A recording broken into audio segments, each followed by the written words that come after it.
Good morning, dear students. Hope you all are keeping safe. I welcome you all to the very first English class of the current session. I'm really happy that today, through some way, I can reach you, but at the same time, disappointed also since I'm really missing that actual classroom where I have all the scopes to entertain your doubts, to clear your doubts, to means reach you individually and to help you out. That is really lacking here. But anyway, something is better than nothing. Moreover, I will try my level best to make this class effective so that it really benefits you. So here I will begin with English 1, that is English language. Now before getting into the subject or before getting into the deeper, means I will like you to understand that what is the question pattern. That is very much important. You really need to understand what is that. How your question paper is divided into different means part. That is very important. Because taking each question, we will be proceeding further. So let us see the question pattern. Actually, you have got your total English book also. In that book, there are many test papers. So each test paper is a question paper for you. So through that also you can understand. But now here I will try to make the things more clear. So just see. So question number 1 is composition. It carries 20 marks. And under this question, you will be getting 5 different types of composition. You have a choice, means you have to attempt any of the given 5 compositions. That is up to you. Like first question is that means different types like argumentative composition, original story, then descriptive type, narrative type, and then picture composition. So you have a choice. Now question number 2 is letter writing. It carries 10 marks. Again in this question you have a choice. You can means you have to select any one of the given two means questions. Now first is informal letter, second is formal letter. That means under this letter writing you will be given two types of letter. The choice is yours. You can either attempt informal letter or formal letter. It carries 10 marks. Now question number 3. It is notice and email. 5 plus 5. These two questions are interrelated. When you are attempting it, you have to attempt in a single means at the same time. Like it should never be like that you have attempted notice first and then after means doing question number 5 again you have come to means email. It should not be like that. I will teach you this means in detail afterwards. So it carries 10 marks. Then question number 4 is comprehension. Here one passage will be given to you. On the basis of that, different questions will be there. You have to write one précis also. So everything means comes under comprehension and it carries 20 marks. Then last is question number 5 is grammar. It also carries 20 marks. So this is your question pattern. I think you have understood. You just by heart this. That would be best for you. You should know. So this is going to be your board question means pattern for your English 1.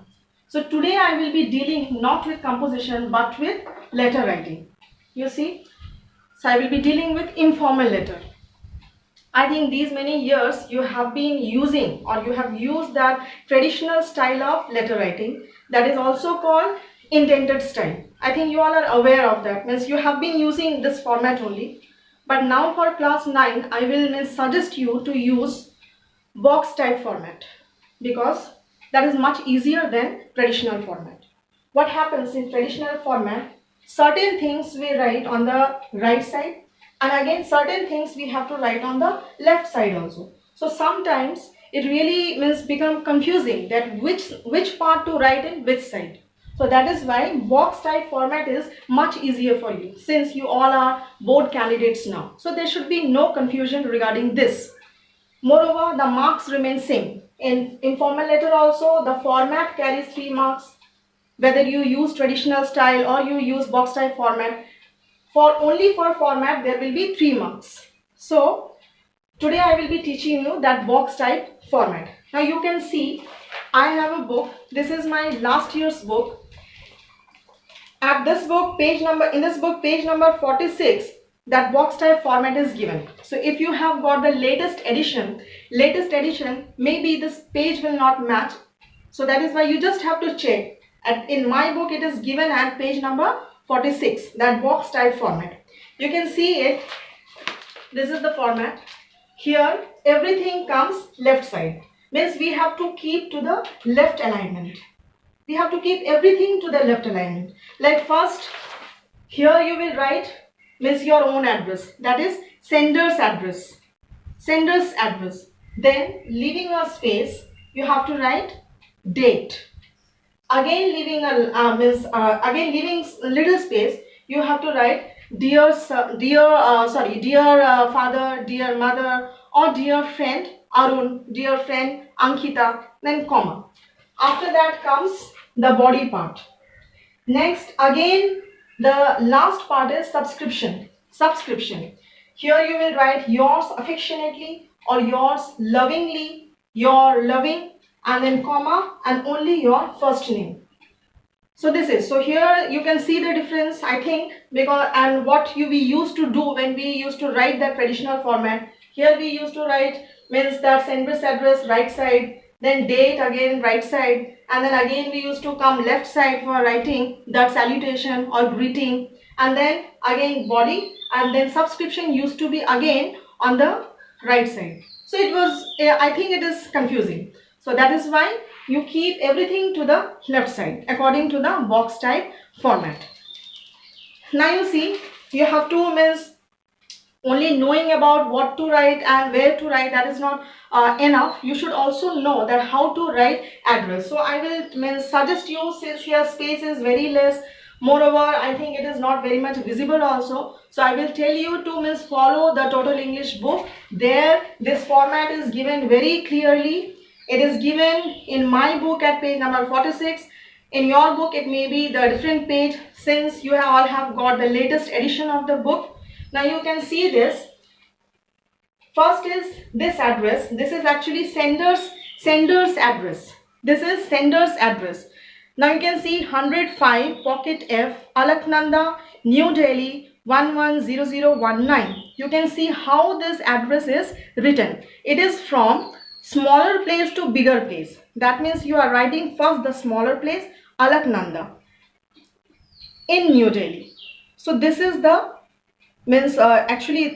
address should be written this way. Like if you are writing like take example of our local area, how will you write? Like Notun Pukur, then in the next line you write Bolpur.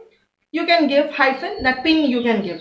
So that is the best. Means your address should always be from smaller to the bigger place as it is written here. Then here you write date, leaving a space, or in your copy leaving a line, you can write a date. Now date how has to be written, this is very very important. Like in case of letter, when you are writing a letter, the date should always be of that particular days. Like today, what is the date today? It is 13th April 2020. Now when you are writing date in a letter, it should be written like this: 13th, then April should be always in full, and then comma 2020. This is the style of writing date. It should always be written like this. Instead of this, if you write APR 2020, this is actually wrong. This will not give you any mark if you are writing this way. So it has to be written very clearly. April, the spelling should always be correct. So this thing you have to maintain. Always write date this way.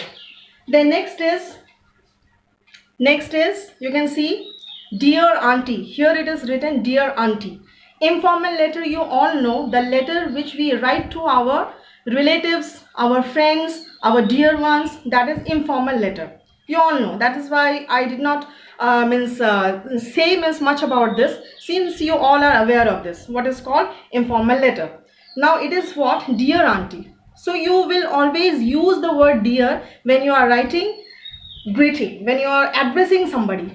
Maybe your father, your mother, maybe your grandmother, grandfather, your friend. Always use the word dear when you are addressing somebody in informal letter. One more thing, don't use any kind of colloquial language. Like, we have a habit of nowadays, it is a trend also, mom, dad, grandpa, grandma, all these things are actually wrong. When you are writing something in a paper, it should always be dear, dear mother, dear mother, dear father. Okay, like this. Dear grandfather, dear grandmother. Don't write dear grandmom, grandpa, granny. All these things will not give you any mark. So please take care of this. Next is, if you are writing to your friend, how will you write? Dear, dear friend. If you only write dear friend, this will not give you a mark. Because who is your that friend? You should name also. So dear friend,